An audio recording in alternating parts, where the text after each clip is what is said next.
ya. Kosi Julia Rahma. Nurul Arsyah Ramadhani.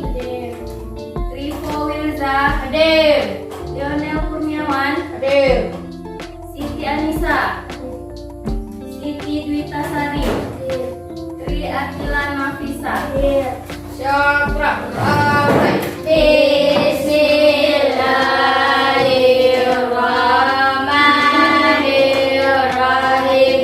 Rabbi zidni ilman warzuqni fahman. Amin ya rabbal alamin. Selamat pagi Bu Guru. Nah, sebelum mulai belajar, mari sama-sama kita nyanyikan lagu Garuda Pancasila. 1, 2, 3. Garuda Pancasila, akulah pendukungmu. Patriot proklamasi, sedia berkorban untukmu. Nah, sekarang coba perhatikan di dalam kelas. Ada bawa tas, ada pakai sepatu, ada perempuan pakai jilbab. Kira-kira tasnya dari mana? Dari dalam negeri atau luar negeri? Ada yang dari dalam negeri, ada yang dari luar negeri. Nah, kira-kira kenapa ada barang dari luar negeri bisa masuk ke Indonesia? Karena apa? Karena adanya kerjasama Indonesia dengan luar negeri yang disebut dengan istilah globalisasi. Nah, materi kita pagi hari ini adalah globalisasi. Nah, dengan pembelajaran globalisasi hari ini ada tujuan pembelajaran yang akan kita capai.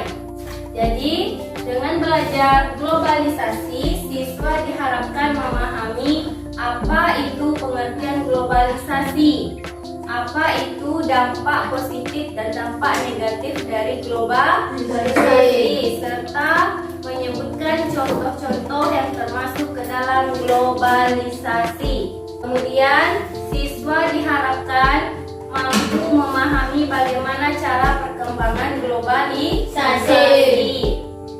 Baiklah, kita masuk dulu ke pengertian globalisasi. Seperti yang Ibu sebutkan tadi, ada barang luar negeri masuk ke Indonesia, juga ada sebaliknya, barang dari Indonesia dikirim ke luar negeri. Kenapa? Karena sekarang ini adalah era globalisasi.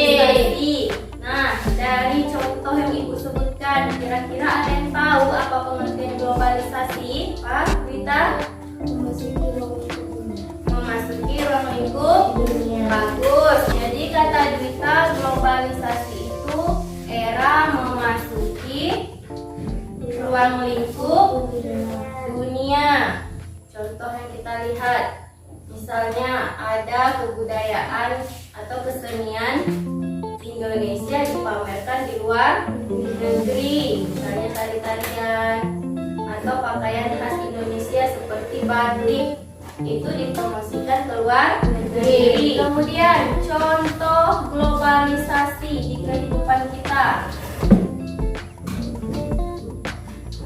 Contoh secara umumnya dapat kita lihat seperti adanya listrik.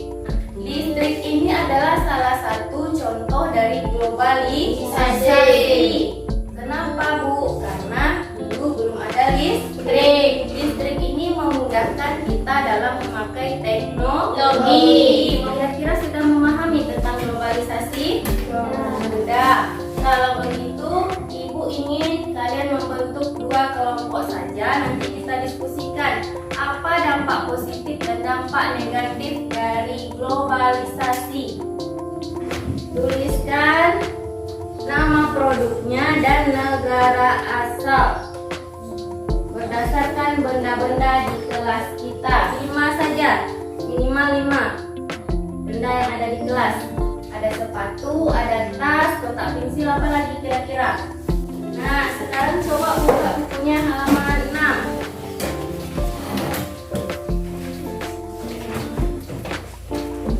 Halaman 6, menghasilkan energi listrik. Coba dibaca Atila, besarkan suaranya.